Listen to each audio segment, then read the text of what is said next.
বন্ধুরা, world cup চলছে, প্রচণ্ড ক্রেজ। তো এই ক্রেজের মাঝখানেই আমি একটা জিনিস লক্ষ্য করেছি, দু ধরনের ক্রিকেট প্রেমী লক্ষ্য করা যায়। এক ধরনের ক্রিকেট প্রেমী যারা ক্রিকেটটা বোঝে, আরেক ধরনের ক্রিকেট প্রেমী লক্ষ্য করেছি আমি, এটা একটু আলাদা ধরনের।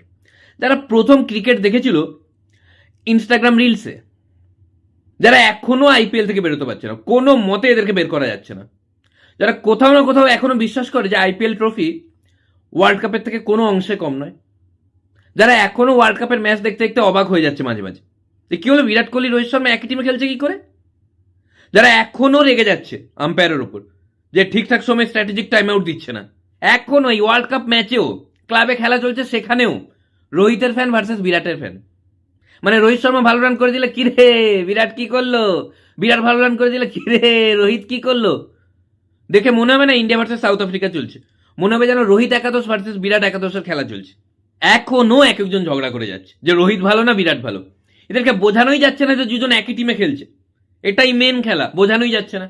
প্লেয়াররা আইপিএল থেকে বেরিয়ে গেছে, এদেরকে বের করা যাচ্ছে না। আমাদের পাড়ার একজন আমাকে জিজ্ঞেস করছিল, বলতো এই ওয়ার্ল্ড কাপে কে অরেঞ্জ ক্যাপ পাবে, যেন প্লেয়ার নয় টুপি কিনতে এসছে। আর কিছুজন তো খেলা দেখার থেকে এটাতে বেশি বিজি যে কিভাবে দেখাতে পারি যে আমি খেলা দেখছি।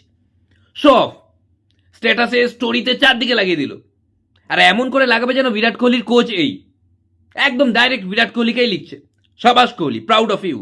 এক একজন তো আইপিএলে এত ঢুকে গেছে, বিরাট কোহলি এদেরকে সন্তুষ্টই করতে পারছে না, করা সম্ভবই নয়।